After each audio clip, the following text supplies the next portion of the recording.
Hi, it's Rob from the Brush and Boltgun. Today I'm going to be doing a quick tutorial on how to paint grey rubble bases. Now it's a very quick method using some of the texture paints and a few washes and highlights, but other than that, that's all there is to it. So this is the base that we're going to be using, and we're going to use some Citadel Astrogranite Debris mixed 50-50 with Citadel Astrogranite. And to apply it, we're going to be using this battered old sculpting tool.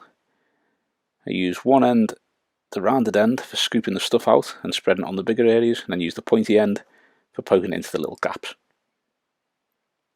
So, because we're going to be near his feet, we're using the pointy end, we're just going to spread that out towards his feet, and you're just going to gently press that in towards the little ridge around his foot.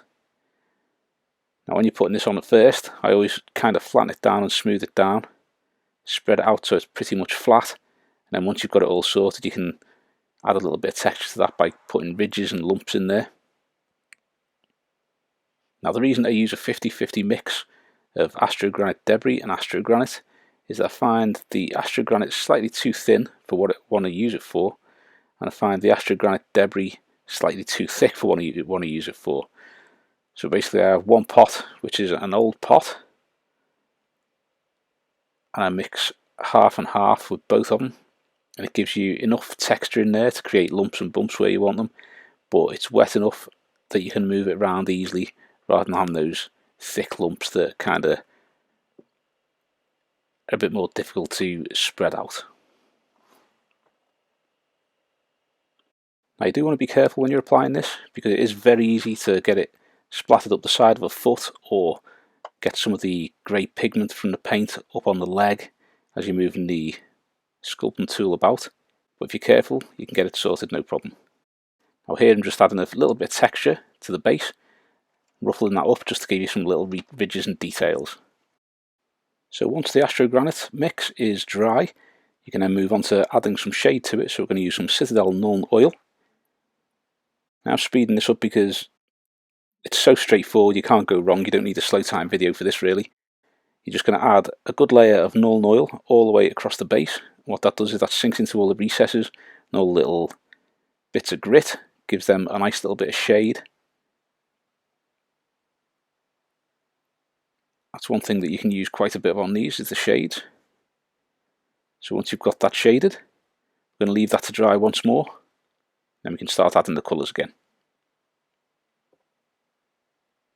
So when that's dry, the first colour that we're going to use is Citadel Mechanicus Standard Grey, which is pretty much identical to the Astrogranite colour. May even be identical, couldn't really say for certain, but it works as an ideal kind of base colour that you're putting back on top of it. So you're just going to kind of wet brush this over. You don't need to dry brush it, or if you do use quite a heavy dry brushing, but I tend to wet brush it a bit so there's quite a bit of paint on there. Just drag that over because you want the shade in the recesses, but you also want the base colour to be mainly back there again. Now we're going to use a little bit of Citadel Dawnstone, which is another lighter grey. We're just going to dry brush this over, and we're mainly going to do this over the areas where you've got some raised ridges and little lumps and bumps and things like that. And that just gives it a nice highlight on those particular areas and makes them stand out from the general grey from the rest of the base. Gives it that slightly more natural look to it. I always think that when I've finished this, you've got the kind of rubbly stuff, if you've ever been around piles of rubble.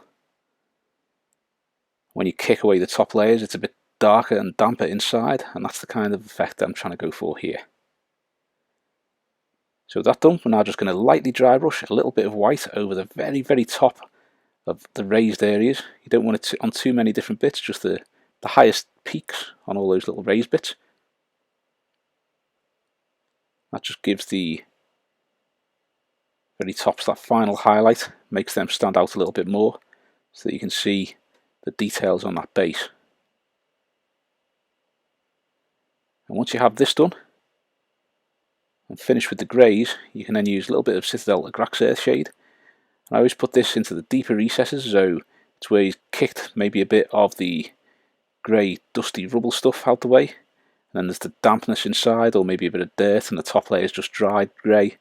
and underneath it's still a bit damp, a bit brown, a bit dirty.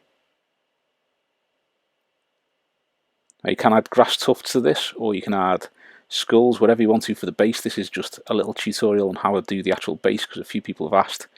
But this is the start to finish of those bases. So when you've got it set up like this, I'm going to use a little bit of Athonian Camoshade, and use this to add a little bit of dampness to it. So like when you get rubble that's been left there a while, or blocks and things like that, you do tend to get a little bit of green growing on it, a little bit of, I don't know what it is,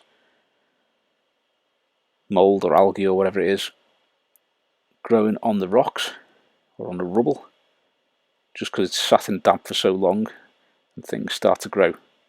So adding a little bit of that on there just to give it that effect. So this is how I do the grey debris base, and how I do most of the base for my 40k miniatures. And you can add grass tufts or skulls or any other little details to there to give it a bit more life, but that is just how I do the basic base to start it all off. Thanks for watching. I hope you've enjoyed the video, and if you have, please give it a thumbs up and subscribe to the channel so you don't miss any future content. Also, think about subscribing to some of our other social media linked below.